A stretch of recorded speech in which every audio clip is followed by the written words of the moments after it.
Good morning. My name is Jen Hilt, and I'm the author of the Trope Thesaurus romance.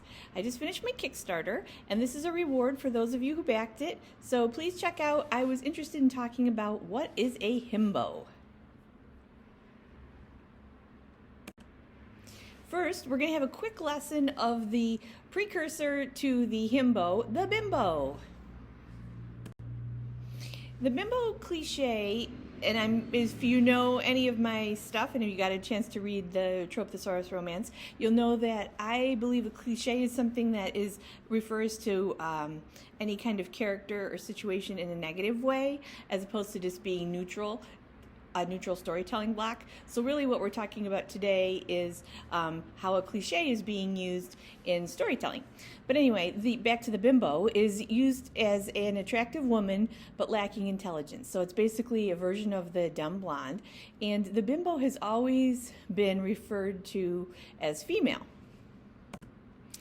I did a little research because I'm such a word nerd, and it was interesting to learn that this is according to Grammarphobia. They had a whole article about it if you're interested, that bimbo has sometimes been used to mean a prostitute, and the Old English Dictionary says it's usually used now as a derogatory term for a young woman considered to be sexually attractive but of limited intelligence.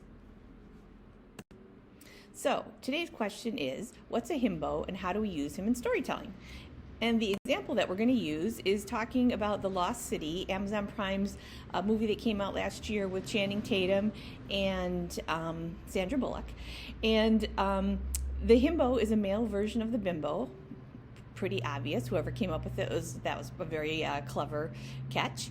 He's a physically attractive male but with limited intellect, and if you want to throw it into a trope category, I would consider it a type of ugly duckling because he's going to be undergoing a transformation. So in this story, in this movie, Ellen is a cover model for Loretta, who's a famous romance writer. She's pretty disdainful of him. We see that from the get-go. But for some reason, which I'm not 100% sure of, I didn't get on board with the romance 100% in this story. Just FYI, he cares for Loretta and tries to rescue her when she's kidnapped. The story arc is Loretta learning that Ellen is more than a cover model and how she is attracted to him. And it's a romantic suspense plot. So then there's the whole, they say they're in mortal danger and they need to save a relic. So there's a lot of action too. As a himbo, Alan's paired with a high-powered alpha-hole boss, and he has to defer to her for his job, yet they are attracted to each other. And I think this is important about the himbo, and an interesting kind of cultural question or observation is why we're seeing the himbo now at this point in time. And I think it's because we're seeing more stories and people are more interested in powerful female bosses, women in power. You're not going to see a himbo in a bimbo. You need to have him paired with somebody who has a higher power or position of authority. And he does a great job in this story of showing tenderness and caring to Loretta. His character is much more empathetic than hers. He brings her, in the jungle, he's brought her a water bottle and boots for her. He's thoughtful, but, she continues to criticize him.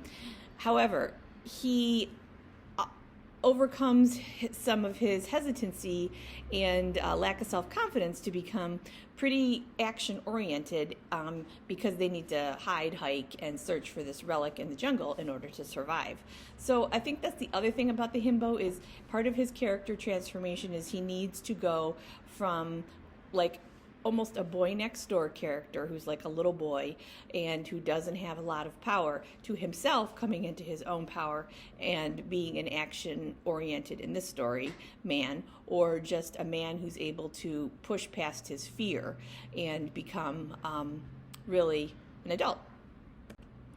So tropes that work well with the himbo Opposites attract always. It's really hard to imagine a himbo story that doesn't have opposites attract. And if you've written one or read one, let me know because I'd love to read it. Forced proximity, across the tracks, age gap, boss, mistaken identity, fake relationship, and marriage of convenience. These are just some ones that I thought of when I was kind of brainstorming on this trope. I think there's, obviously many more out there, and you can twist whatever you want to fit it. But this was just a few things that I thought of. So what others can you think of with this? Let me know. You can either mention in the comments here, or you can send me an email. If you want even more trope talk, I'll reopen to new orders for the digital and print versions of Trope Thesaurus Romance May 15th. And in July, I'm going to have a workshop about writing your Christmas romance, and to sign up for that, it's going to be coming in May. Join my nonfiction mailing list, and you can see what I'm up to and stay in touch. Check out my other books, the Trope Thesaurus Horror and just the plain old Trope Thesaurus that started this whole thing. Those are available wide too. And any questions, track me down. I'm around. Use my email, and or you can leave a comment here. Thanks so much.